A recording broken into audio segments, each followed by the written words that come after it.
एक गांव में एक पंडित जी रहते थे। वो एक मंदिर के पुजारी भी थे। उनकी भगवान में बड़ी आस्था थी। एक बार उस गांव में बाढ़ आया। सभी लोग अपनी जान बचाने के लिए गांव छोड़कर जाने लगे। सभी ने पंडित जी से भी चलने को कहा, पर पंडित जी नहीं माने और वे गांव छोड़ने को तैयार नहीं हुए। उनका कहना था कि मुझे बचाने तो भगवान स्वयं आएंगे। धीरे धीरे बाढ़ का पानी बढ़ने लगा। फिर गांव में एक आदमी जीप लेकर आया और पंडित जी से बोला, पंडित जी चलिए, नहीं तो डूब जाएंगे। पर पंडित जी नहीं माने और उस व्यक्ति से कहा कि मुझे जब भगवान स्वयं आएंगे बचाने तभी मैं जाऊंगा। हार कर वह व्यक्ति वहां से चला गया। कुछ समय बाद पानी का स्तर कमर से ऊपर आ गया। तभी एक दूसरा व्यक्ति नाव लेकर आया।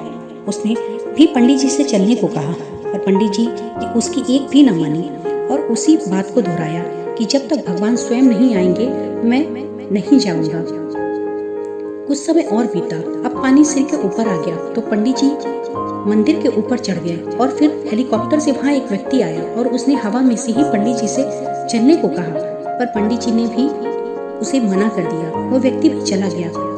कुछ समय बाद पानी इतना बढ़ गया कि पंडित जी डूब गए और मर गए। जब वो स्वर्ग में पहुंचे तो ईश्वर से बोले, प्रभु मैं आपसे बहुत नाराज हूँ। तो ईश्वर ने पूछा, क्यों नाराज हो?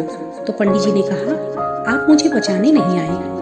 तब प्रभु ने कहा, मैं तो तुम्हें 3 बार बचाने आया, पर तुमने तो मेरी बात ही नहीं मानी। ये सुनकर पंडित जी के होश उड़ गए। उन्होंने ईश्वर से पूछा कि प्रभु आप कब आए थे? तो ईश्वर ने बताया, पहली बार मैं जीप लेकर आया था, दूसरी बार मैं नाव लेकर आया था और तीसरी बार मैं हेलीकॉप्टर लेकर आया था। ये सुनकर पंडित जी को बहुत पछतावा हुआ। तो इसी प्रकार जब भी हम जीवन में कठिनाइयों से घिर जाएं, लगने लगे कि जिंदगी बहुत कठिन हो गई है, अब कुछ रास्ता नहीं दिख रहा है, हारे हुए से महसूस करें, लगे कि सब कुछ खत्म हो गया है, तो हमें इस बात का भरोसा रखना चाहिए कि ईश्वर किसी न किसी रूप में हमारी मदद करने जरूर आएंगे।